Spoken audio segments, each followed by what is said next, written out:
Welcome to Prima Donna News, where we give unbiased commentary about trending topics, as well as expose the propaganda surrounding Robert Kelly. Make sure to hit the like button, share the content, and ensure all notifications are on all in order to get all notifications from our channel. And lawyers for R. Kelly want him released, saying his life is in danger behind bars.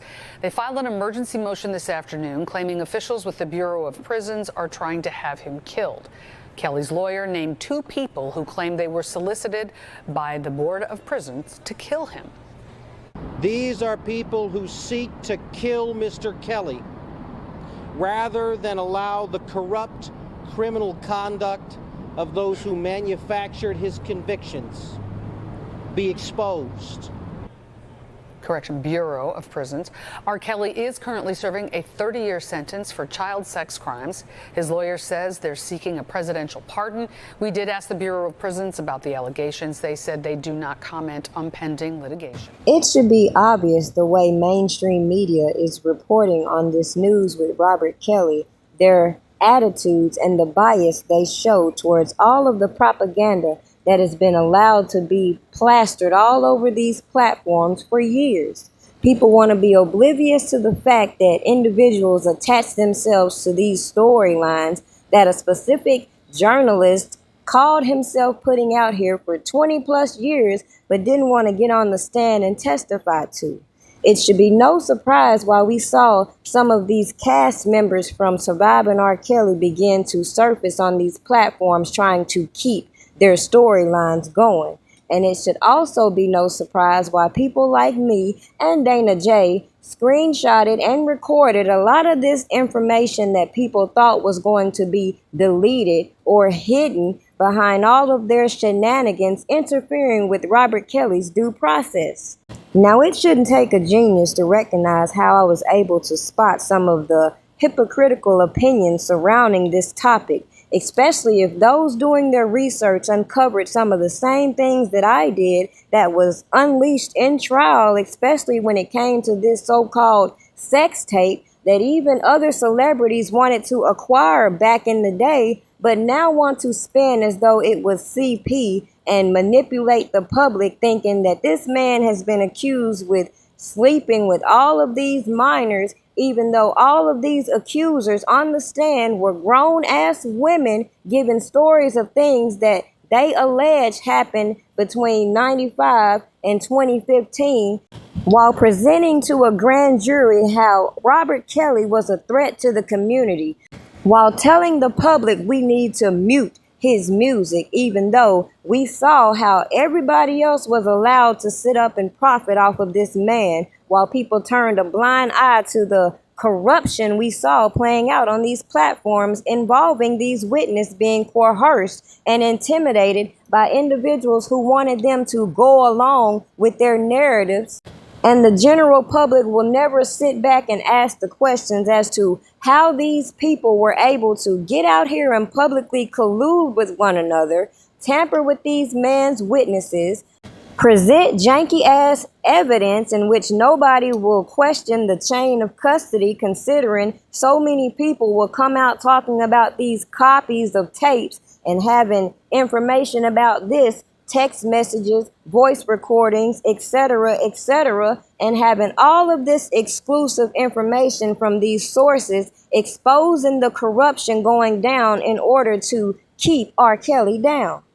Now, basic common sense should tell the general audience why I would not involve myself with certain individuals. I would not get out here and involve myself into acting like I'm this man's defense, acting like I'm part of this man's inner circle, acting like I'm doing all of this stuff on his behalf. Meanwhile, he's facing these accusations revolving around RICO charges. And people are not putting two and two together when they're coming out volunteering all of this information in the midst of a federal investigation, and nobody will stop and ponder why I question these janky ass agents who's supposed to be doing the investigating, but only want to see things that they can use against Robert Kelly, never looking at the criminal conspiracy playing out that had all of these people exposing each other and the janky ass charges against Robert Kelly.